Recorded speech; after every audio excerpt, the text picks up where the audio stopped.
0256. Jadi di sini saya akan menjelaskan studi kasus tentang peserta didik anak berkebutuhan khusus.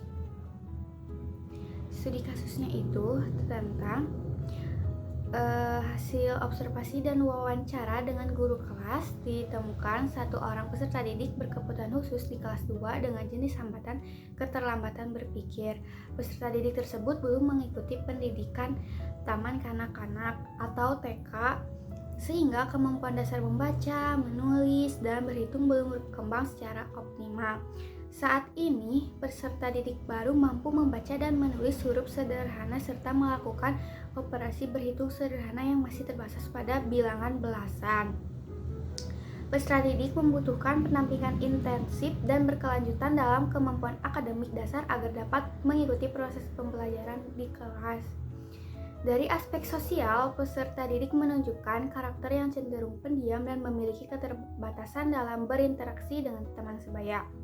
Peserta didik jarang terlibat aktif dalam kegiatan kelompok dan lebih sering berinteraksi dengan teman yang duduk di sebelahnya.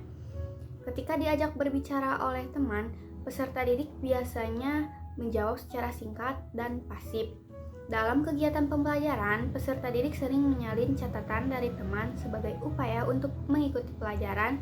Meskipun demikian, guru kelas menunjukkan sikap yang sabar, sportif, dan konsisten dalam memberikan pendampingan sejak kelas 1 hingga kelas 2, sehingga kemampuan akademik dasar peserta didik mulai mengalami perkembangan secara bertahap.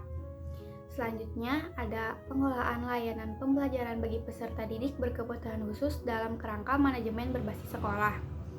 Berdasarkan hasil observasi dan wawancara, pengelolaan layanan pembelajaran bagi peserta didik berkebutuhan khusus dengan keterlambatan berpikir di sekolah dasar ini belum sepenuhnya optimal jika ditinjau dari prinsip manajemen berbasis sekolah. Dalam aspek perencanaan pembelajaran, guru kelas belum melakukan penyesuaian khusus terhadap tujuan, materi, maupun kegiatan pembelajaran bagi peserta didik berkebutuhan khusus. Perangkat pembelajaran yang digunakan masih bersifat umum dan dirancang untuk peserta didik reguler tanpa diferensiasi. Pada aspek pelaksanaan pembelajaran, peserta didik berkebutuhan khusus mengikuti proses belajar yang sama dengan peserta didik lainnya. Hal ini terlibat terutama pada mata pelajaran bahasa Indonesia dan bahasa Sunda, di mana pembelajaran difokuskan pada latihan soal menjelang ujian akhir semester tanpa adanya modifikasi metode, media, maupun bentuk tugas. Kondisi ini menyebabkan peserta didik mengalami kesulitan dalam mengikuti pembelajaran dan membutuhkan waktu yang lebih lama untuk memahami materi. Ditinjau dari pengelolaan sumber daya manusia, sekolah belum memiliki guru pendamping khusus yang secara khusus mendampingi peserta didik berkebutuhan khusus. Akibatnya, tanggung jawab pendampingan sepenuhnya berada pada guru kelas. Dalam konteks manajemen berbasis sekolah, kondisi ini menunjukkan bahwa pengelolaan tenaga pendidik dan layanan khusus belum direncanakan dan dikembangkan secara maksimal oleh pihak sekolah.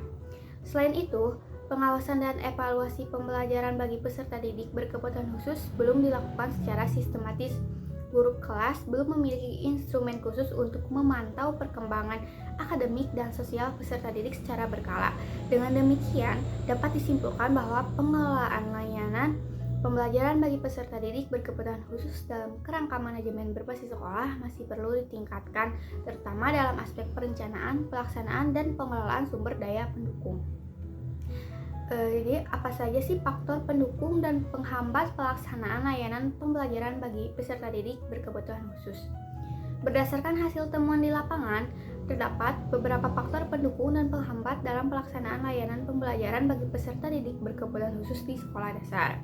Faktor pendukung utama adalah sikap guru kelas yang sabar, konsisten, dan memiliki kepedulian terhadap perkembangan peserta didik berkebutuhan khusus.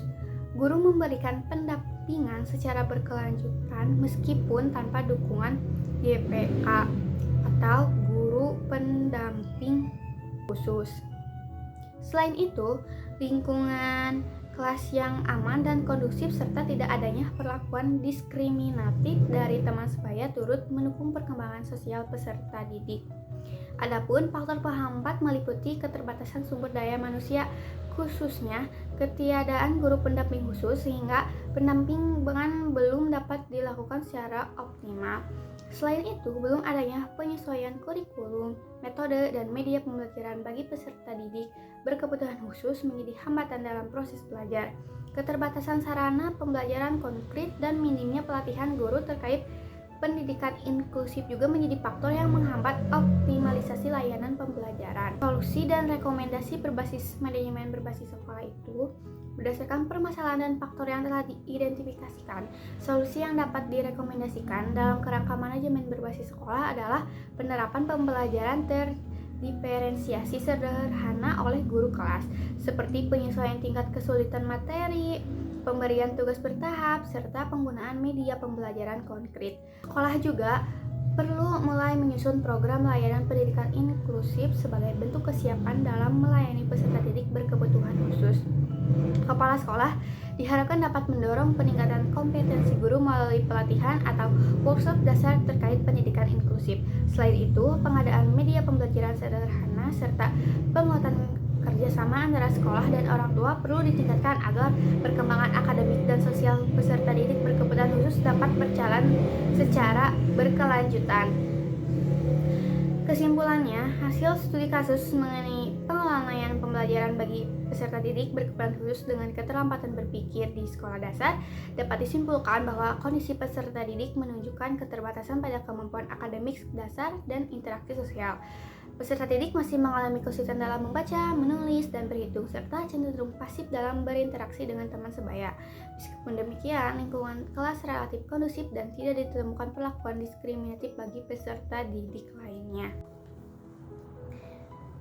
Cukup sekian pemaparan materi tentang studi kasus tentang peserta didik anak berkebutuhan khusus. Terima kasih banyak kepada teman-teman semuanya yang sudah menonton video ini dari awal hingga akhir. Mohon maaf apabila ada kesalahan kata. Wabillahi taufiq wal hidayah. Wassalamualaikum warahmatullahi wabarakatuh.